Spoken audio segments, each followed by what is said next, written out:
오늘도 하나님 말씀 앞에 서게 되어 여러분 모두 주의 이름으로 축복합니다. 하나님 말씀은 요나서 1장 17절 말씀 보도록 하겠습니다. 여호와께서 이미 큰 물고기를 예비하사 요나를 삼키게 하셨으므로 요나가 밤낮 3일을 물고기 뱃속에 있으니라. 아멘. 오늘은 하나님의 준비라고 하는 말씀으로 같이 주의 은혜를 나누도록 하겠습니다. 요나는 이스라엘의 여로보암 2세 때 하나님의 말씀을 전한 선지자예요. 그래서 여로보암 2세 때 우리는 아모스, 호세아 선지자들을 보았고 또 이 요나 선지자를 보는데 이 요나는 북이스라엘 출신이지만 북이스라엘에서 전하지 않고 니느웨, 아시리아라고 하는 그 나라 니느웨로 가서 말씀을 전하게 되는 그런 사역자입니다. 니느웨는 창세기 10장 니므롯이 지었던 큰 성이었고 또 기원전 700년경에 이 사네립 왕에 의해서 수도로 그렇게 정해진 대표적인 큰 도시였어요. 그 크기만 해도 3일 길이다 라고 그렇게 우리가 앞으로 보게 될 건데 3일 길 약 96km, 100km 정도 둘레가 되는 아주 큰 성이었고, 그리고 사람 인구수는 약 어린아이만 12만 명 하는 것을 보아서 약 60만 명이 넘는 그런 큰 도시였다라는 것을 알게 돼요. 하나님은 전능하신 하나님이 계획을 세우시고 일하시고 이 요나서를 통하여서 우리에게 좁은 민족주의나 또 선택에 대한 그런 작은 부분이 아니라 우리에게 배타적인 것보다 더 하나님은 열방을 그리고 모든 자들 향한 복음의 은혜들을 열고 계신다라고 말씀을 하고 계세요. 그래서 아브라함으로 말미암아 이방인들이 복을 얻도록 하기 위해서 하나님이 구원의 문들을 열어가시는 그 하나님의 선택과 또 하나님 나라 확장에 대한 이야기를 하고 있습니다. 이제 이 열방의 사람들에게 복음을 전해야 되는 그런 첫 번째 선교사로서 이와 같이 요나가 하나님의 말씀을 들었지만 불순종을 하고 또 그 바다에 하나님께서 대풍을 내리심으로 배가 뒤집히게 되고 또 깨어지게 될 그럴 위기에 처하게 되었어요. 사람들은 이 원인이 무엇인지 서로 제비를 뽑았고 요나가 걸리게 되었습니다. 너는 누구냐라고 하는 질문들, 그리고 너는 무엇을 하는 사람이고 어디서 와서 어디로 가는지 그에 대한 모든 것들을 물어보고 있는 교회가 잠잠할 때 세상이 바로 우리를 깨우는 것이었어요. 너는 일어나라, 일어나서 외치라 라고 그렇게 마치 동일하게 이 요나서 1장 1절에 나타났던 것처럼 아미떼의 아들 요나에게 임한 하나님의 말씀처럼 너는 일어나 니느웨로 가서 그 성을 향하여서 외치라 라고 하는 것이죠. 마찬가지로 선장이 이 요나에게 너는 일어나서 부르짖으라 외치라 라고 그렇게 하는 말씀은 하나님을 대신한 그런 메시지와도 같이 들려졌습니다. 세상이 힘들고 어려운 것 물론 죄 때문이지만 그리고 그 죄를 중보하는 또 가로막는 성도들의 삶, 그래서 우리가 영적으로 이 세상을 향하여서 가장 중요하게 해야 될 것들이 바로 하나님 앞에서 기도하고 정말 하나님의 선하신 공의가 흘러가도록 그렇게 하는 것이 중요하다라는 것을 계속적으로 이야기하고 있어요. 그래서 하나님의 사람이 불순종할 때 교회가 빛과 소금이 되지 못할 때 어둠 가운데 있고 부패하게 되는 것을 말하게 됩니다. 요나가 불순종함으로써 이 바다에 큰 대풍이 불었다라고 그렇게 말했어요. 13절에 보면은 우리에게 말하기를 그러나 그 사람들이 힘써 노를 저어 배를 육지로 돌리고자 하다가 바다가 그들을 향하여 점점 더 흉용함으로 능히 못한지라 요나를 던지라 라고 그렇게 요나 자신을 희생했어도 어떻게 사람을 그렇게 풍파에 던지면 죽음을 맞이하게 될 건데 그렇게 할 수가 없어서 할 수 있는 대로 그렇게 요나를 살리고 자기들도 살기 위해서 모든 수단과 방법을 다 해보지만 그러나 능히 하지 못하였고 하면 할수록 더 거스리게 되는 그런 위기를 당하게 되었습니다. 그래서 어쩔 수 없이 요나의 말대로 이 불순종의 결과를 순종으로 바꾸기 위하여서 무리가 여호와께 부르짖어 이르되 여호와여 구하고 구하오니 이 사람의 생명 때문에 우리를 멸망시키지 마옵소서. 무죄한 피를 우리에게 돌리지 마옵소서. 주 여호와께서는 주의 뜻대로 행하십니다 하고, 그래서 하나님이 지금 원하는 것이 바로 이 요나라고 하는 사실을 말하고 있고, 그렇게 해서 요나를 던지기로 결정을 하였어요. 그렇게 던지기로 하고 15절에 보니까 요나를 들어 바다에 던짐에 바다가 뛰노는 것이 곧 그친지라. 그렇게 던지자마자 그렇게 흉용하고 큰 파도와 풍랑이 곧 멈췄다, 즉시 멈췄다라고 하는 걸 통하여서 이 모든 진노와 이 모든 환경들이 바로 요나의 불순종에 있었다는 것을 알게 되는 것이죠. 그래서 하나님이 과연 어떤 분이신가, 과연 누구기에 이 바다도 잠잠하는가라고 하는 그런 내용에서 하나님은 바로 창조주 하나님인 것을 우리에게 가르쳐주고 있죠.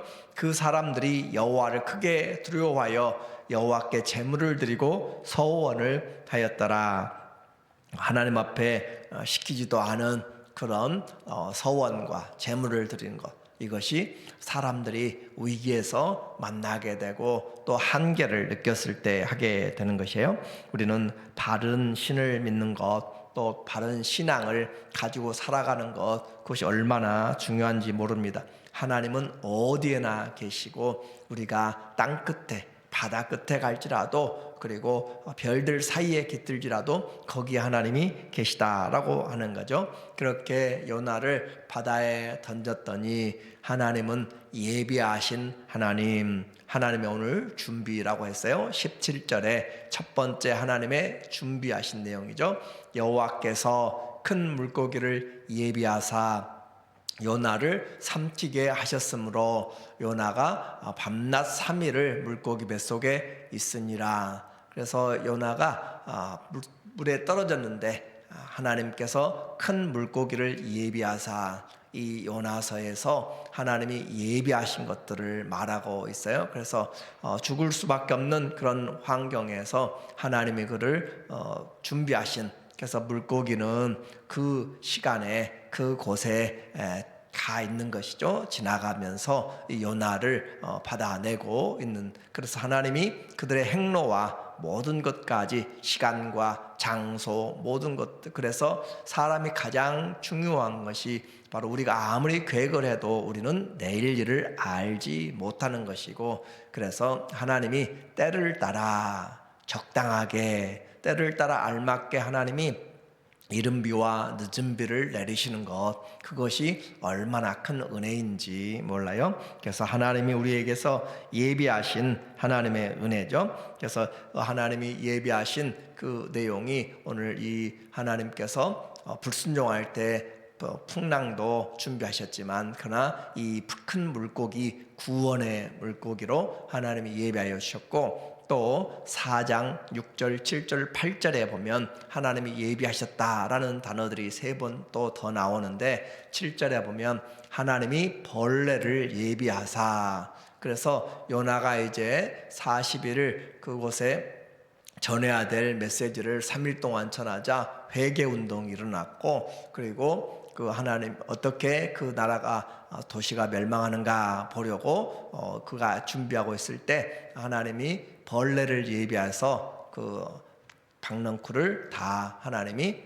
시들게 한 것이죠. 그래서 박넝쿨도 하나님이 자라게 하시고, 또 그 박넝쿨이 없어지게 하는 벌레도 예비하사 이튿날 새벽에 그 박넝쿨을 갉아먹게 하심에 시드니라. 그리고 또 하나님이 또 하나 준비하시는데, 동풍, 뜨거운 동풍을, 해가 뜰 때 하나님이 뜨거운 동풍을 예비하셨고, 해는 요나의 머리에 쪼임에 요나가 혼미하여 스스로 죽기를 구하여 이르되 사는 것보다 죽는 것이 내게 나으니이다 하니라. 자, 그래서 하나님이 큰 물고기도 또 박넝쿨도, 그 박넝쿨로 인해서 얼마나 그 더위에 시원했는지 몰라요.